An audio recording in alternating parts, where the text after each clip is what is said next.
Vinatieri, and Super Bowl 41 is underway. It is high, and it's a floater played at the 8 by Hester. Angles right to the 15, cuts back the other way, breaks a tackle to the 30, to the 40, midfield, down to the 40, down to the 30, down to the 20, 10, 5, touchdown!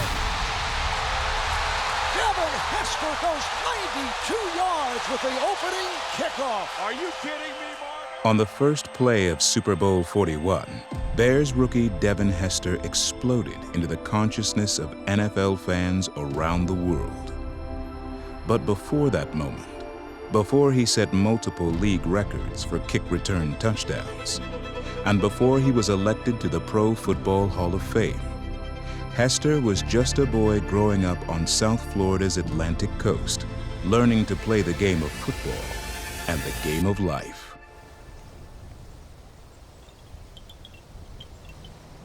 And so here is the house here. Yeah. A lot of memories. Yeah. And even from here, when y'all was practicing over there, I can hear you all practicing. Yeah. Hearing Pookie saying, hut 1, hut 2, hut 3. A lot of memories. I was born and raised right here in the city of Riviera Beach. My mom and my dad pretty much raised us with the help of their parents. My mom actually got pregnant in high school. Her 10th grade year had my brother, and then got pregnant with me in her 12th grade year. So I always tell people I graduated twice because she walked the stage with me. Devin, growing up as a kid, he was very honest. He was ambitious. Whenever he put his mind to do anything, he would definitely give it his all to do it. Devin started walking at about 6.5 months because he had a brother that he was holding on to walking. So, you know, and they've been close ever since. My dad went to prison for a while. We built a relationship once he got out of prison and got an opportunity to spend more time with him. Spent the night at his house every weekend. And unfortunately, he died when I was about 10 years old.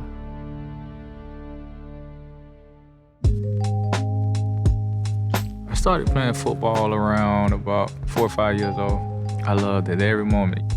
Growing up, we just loved playing sports. Of course, everybody wanted to go to NFL and NBA, you know what I mean? Whenever we got home from school, my mom made sure everything was done. Clothes put up, chores done, homework done, and then y'all go play. All the kids would just all go to that field and play all day. And we didn't come back in the house till she came and got us. We didn't start playing regular football until we was about 12, 11, like organized, you know what I mean? We used to all play street ball, tackle in the grass, things like that. I always had a knack for kickoff and punt return. Like, it was so easy for me. Like, even when we played pickup football, so when I got to Tyka, it was way easy. As Hester's reputation grew, he found himself on the radar of Palm Beach area high school coaches, and soon on the Suncoast varsity roster as a freshman. I was playing JV at the time. So I was kind of mad. I was playing JV, and like, I'm a sophomore and my brother a freshman. He came right on as a freshman. So in high school, man, I played running back, started at cornerback, played a little bit receiver, and then, you know, kickoff and punt returns. After a while, it was a proven fact that, no, don't kick the ball to him. Like, squib kicks, kicking away from him. He was just breaking yards, scoring touchdowns left and right. I would say one of my strengths was I was able to make cuts and not lose speed. I always made moves to not make this guy miss, but make the guy behind him miss. That's the way I thought on the field. Along with his kick return prowess, Hester would become the nation's #2 ranked high school cornerback. He experienced a recruiting frenzy, offered full rides from nearly every Division I program in the country. I narrowed it down to Florida State, Miami, NC State, Georgia, and I think I just picked Purdue because I wanted to travel. Yeah, I knew I wasn't going to Purdue, but I just wanted to see snow. My mom was like, just go to Miami because it's closer. I don't have to catch no flights. I don't have to travel that far. We can go from here to there to the game. So it was just more convenient for everybody. I liked it that you both stayed in Florida and close, you know, what, less than an hour away. I feel like my mom made me go to Miami. Playing down the road from home, Hester thrived for the Hurricanes. We played Florida Gators in the Orange Bowl down in Miami, one of the biggest games of the year. And here we go from the Orange Bowl. It is the freshman Hester from the 4-yard line. Devin Hester breaking free. Hester to midfield. Only one man back. Devin Hester trying to go the distance, and he weaves into the end zone for the touchdown. Opening kickoff, I took a 92-yard touchdown. And after that, it just skyrocketed. As a sophomore in 2004, he was named a first-team All-American and shined when the stage was biggest. Hester also connected with a player he'd long admired and who would become his lifelong mentor. I was a big Deion Sanders fan. I liked his character, the way he played the game, the way he liked the Super Bowl. It just attracted my attention. I was watching a college football game, and the Hurricanes were playing, and he broke a punt. And they were talking about him as a person and as an athlete, and they mentioned that I was one of his favorite athletes. So I reached out to Ed Reed and said, get me in touch with Devin. From that day, we just hit it off and been talking ever since. The most helpful thing that Deion has given me that really helped me out was the time management and surrounding yourself by the right group of people. Having a voice that is to encourage you how to and give you a roadmap, and I wanted to be that for him. But in 2005, adversity set in. As Hester's media attention grew, he felt his coaches curtailed his on-field exposure that fall. I was just getting moved all over the place. My junior year, I didn't start nowhere, no positions, and I was at the point where I was fed up. We spoke from time to time about it. Not only did we speak, I spoke to his position coaches as well. Allowed them to know how he was feeling inside and that he at least deserves the opportunity to be on the field more. There's no way you can have a player with that explosiveness, that footwork, that instinct, and not find a way to involve him in the game. So you worked out both offense and defense. Yes, sir. Which one do you feel you did better at? All I come out here every day and I just thank God for giving me the talent that He blessed me with. Just go out here and just try to show what I'm capable of doing. My whole junior year, I was like, I don't care if I go in the 4th, 5th, 6th round, I'm leaving this year. When Hester entered the 2006 draft, his 3-year college career had seen him score touchdowns from punt returns, kick returns, a blocked field goal, and rushing, along with 5 interceptions. That multifaceted skill set made him a top prospect to NFL teams. Good afternoon to football fans here and around the nation, and welcome to the 2006 National Football League College Draft. Tennessee Titans called me during the draft day and pretty much told me out their draft pick. The last 5 seconds on the clock, the phone went silent, and they were like, hey, Devin, sorry, man, we're gonna go in another direction. Just like, why all this again? About 20 minutes later, the Bears ended up picking me up, drafting me, and it worked out for me for the best. Lovie Smith and the Bears selected Hester in the 2nd round. That year, the eager rookie racked up 5 return touchdowns, helping lead Chicago to the NFC Championship and that unforgettable moment in Super Bowl 41. Midfield, down to the 40, down to the 30, down to the 20, 10, 5, touchdown! I felt like I scored. That was my boy in the Super Bowl, the world's largest stage. That's what you do to start this thing out? Unbelievable. One of the greatest moments that I've witnessed in professional football. The Bears lost the Super Bowl, and the next season decided to move their versatile talent from the secondary to receiver. For Hester, the position shift was all too familiar. And after my rookie year, I got a call from Lovie like, hey, Devin, we were thinking of considering moving you into offense. And I teared up and I was like, Coach, I don't want to go through this again, bouncing around back and forth. I never felt like I solidified a position because I was corner one week and DB and then receiver next week and running back. And now I get to the league and it's coming back up. Like, I'm scarred from this situation. I don't want to go through this again. But Hester did his part.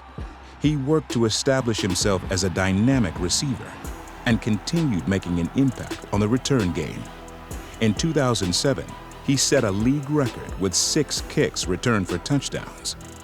Over the next 5 seasons, Hester compiled record-setting return stats while becoming a dangerous receiving threat. But in 2012, he lost a key ally when the Bears fired Lovie Smith. Lovie had my back more than anybody. And then when I found out Lovie wasn't there, I was like, oh, I want to lead too. I think he reached his full potential as a returner because, shoot, he's the model. He is it. But it was so much more he had inside of him. In 2014, Hester moved on from Chicago.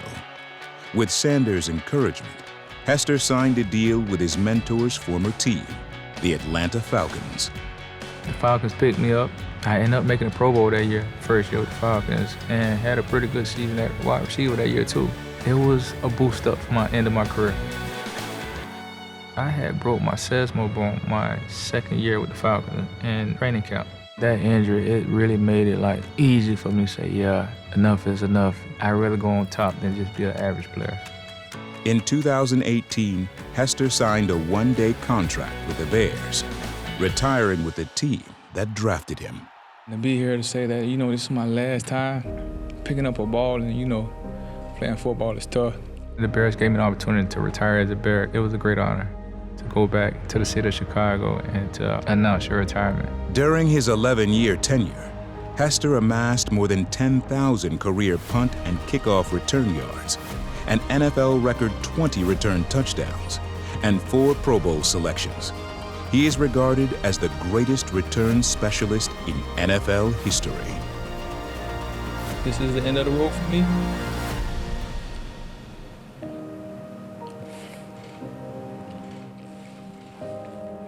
I appreciate it. Thank you, guys.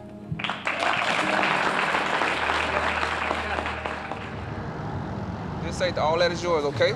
Read the quarterback. We shifting, okay? We even. I felt like I'm in the mode of playing catch-up when it comes to kids and being the father. But that should be an easy throw right there to it. This ain't a 90-yard touchdown. This is a 15, 20 yards. It's gonna be so wide open. Everything they had school, the sporting events, all that, I'm a part of it now, so that's what I do. With this, his son is growing up now. He switched it over and that energy into them. You know what I'm saying? Like now he's excited for them. Sooner or later, you guys gonna be in college, and before you know it, you'll be ready for the combine and the draft. So you gotta make sure that you push yourself every rep. Here we go, go. I remember the kid jogging around my property, staying in condition, when he came to Texas to visit me in the off season. I remember that kid, man. Now that kid, his dad, man, his husband, his coach. I'm so darn proud of you in every aspect of life. It's nice to have him around, and the boys love to see him at action and see him doing what he loves. This is what he loves. I'm finna go over the mistakes we made. We gonna fix those mistakes, all right? And we gonna move on, all right? I don't miss playing, to be honest, I don't miss it. I love watching my kids play it, though. I think that's where I get my passion and my joy from. Just seeing those guys do it. Good game, man. Good catch. Good game. It took years, but Devin finally came to terms with his role as a returner. At one point, I was questioning myself. You come out of high school, #1 rated corner, #16 rated running back, and you still, to this day, your whole career, you still never solidified a position. Like, always wanted to start players on a team your whole life. Like, why haven't you solidified a position, a main position? I don't know if it's God speaking to me, but he's like, the way I created you was special. I could have made you who you wanted to be, right? I could have made you be a corner. I could have made you be a receiver. But would you rather be the 67th best corner in the world? Or do you want to be the #1 best kickoff and punt returner that ever walked the face of this earth? You pick. Kind of ease back and just smile like, wow, I appreciate you for making me who I am. In January of 2024, after so many years of humility and hard work, and 3 years of waiting for the knock, Devin Hester's Hall of Fame moment finally arrived. We're not knocking today, we honking today.